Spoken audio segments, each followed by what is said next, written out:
What's up, everybody? It's Realistic with Realistic Productions doing another tutorial for SoundOracle.net. And now we're on to week 2 of our fundamental series. Last week we did kick drums. This week we're going to go into snare drums. And we're just going to talk about the dominant frequencies of a snare drums, what we want to consider to boost, and maybe some things that aren't quite as important in snare drums and what we want to do to cut them.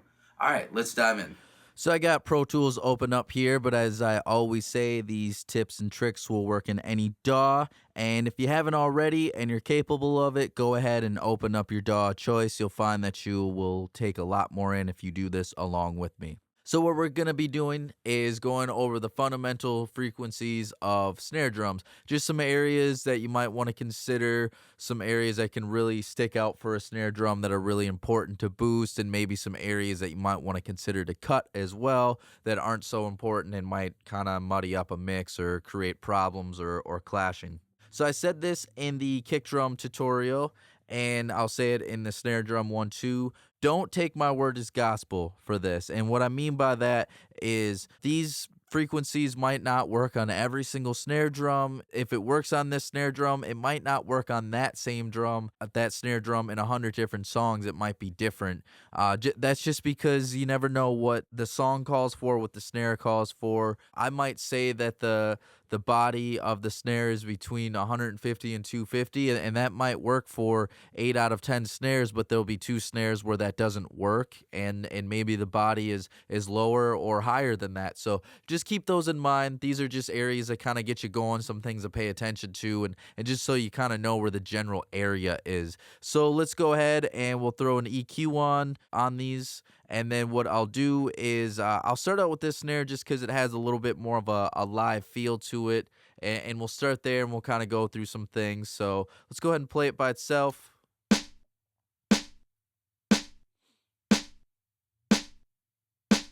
So some areas that you want to focus on. With the snare drum, a lot of people ignore this. They focus more on the high end of the snare because they want that sizzle and that clack.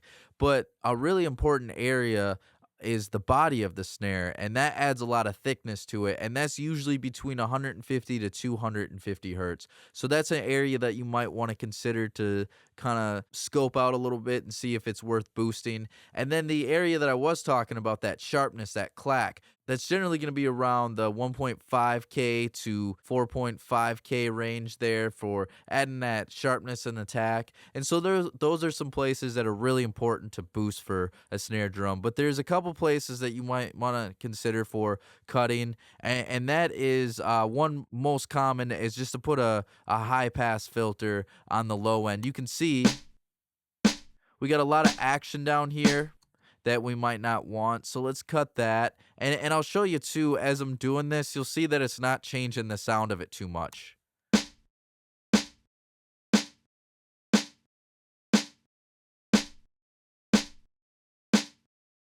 So we're really not losing much when we get rid of it. That's just going to create problems in a mix. So we get a lot of rumble down there. It's kind of unusable for a snare. It's just some deep bass. So usually cut that a little bit there. And then another area you might want to consider cutting is between 5 and 800 is where we're going to get a little bit more boxiness.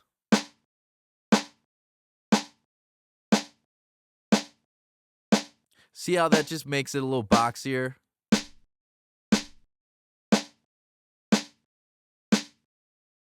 So just sometimes it's worth cutting that a little bit just to clean it up. And then might want to get rid of some of the ringiness too. A lot of times people will boost in this area of 4.5 to 8K, and that's kind of that can be a problem area sometimes for snares. And they do it because maybe they think, okay, I want this to have a little bit more brightness and stuff, but it really causes some ringiness. So I'll show you that.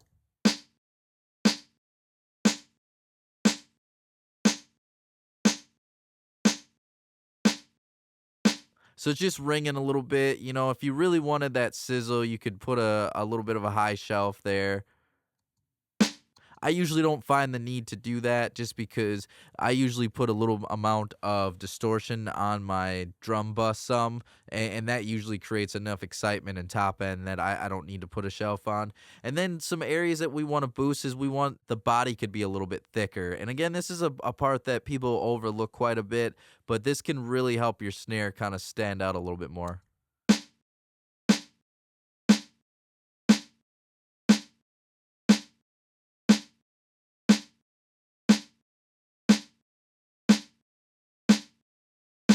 See how that thickens it up a little bit? I'll disable it.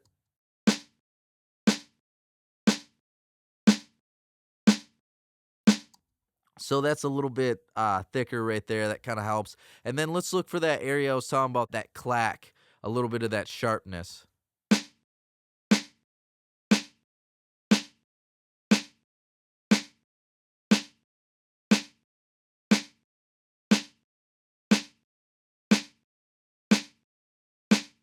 So now we got a little bit of a slap in there.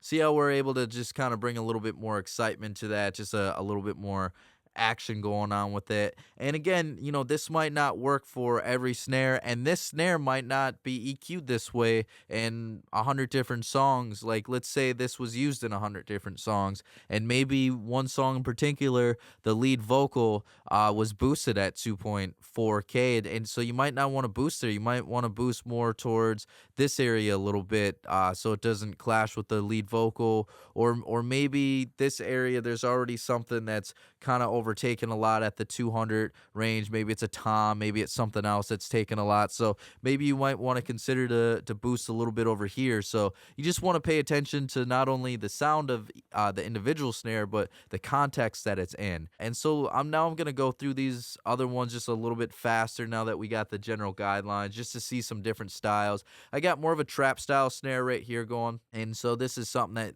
might be pretty common in today's music that you run into. So let's go through this quick. See, I'm not changing it, the sound of it. It's not losing much. Search for a little bit of that boxiness.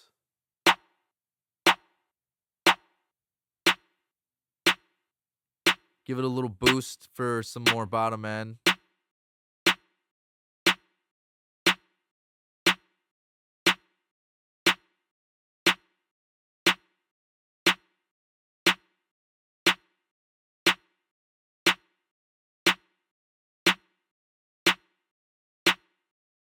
Find some of this ringiness.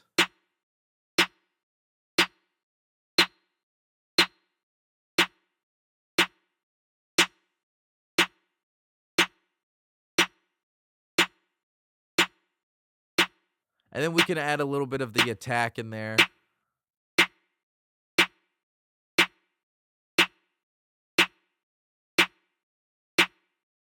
Notice I avoided this area. It was getting a little harsh.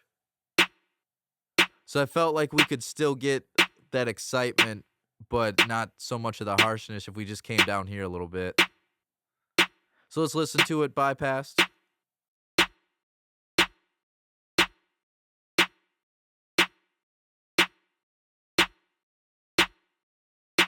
So we just thickened that up, created some excitement, and got rid of some of the things that could muddy up some things. We got something here. This is more of a layered style.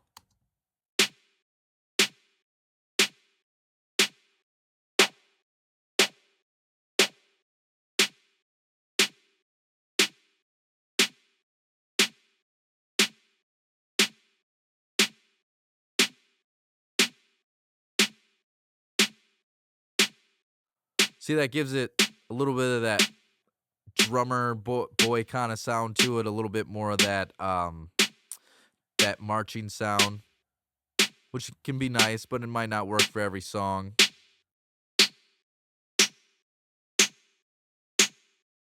Some of the ringing gone, and we'll get rid of some of or we'll boost some of the excitement.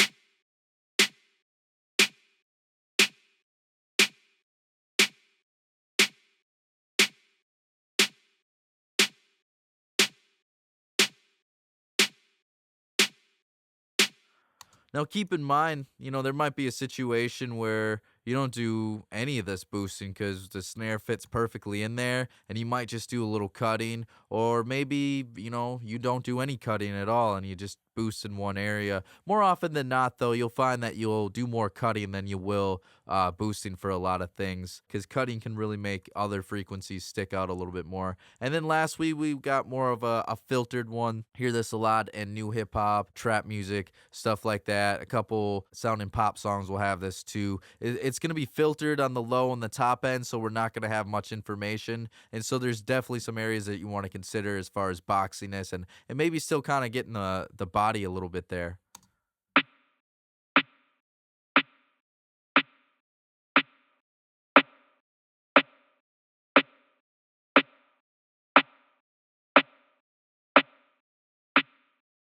See how that cleans that up a little bit?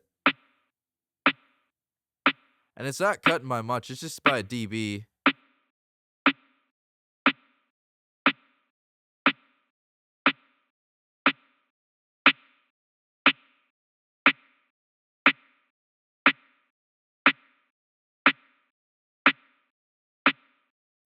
Doubt it.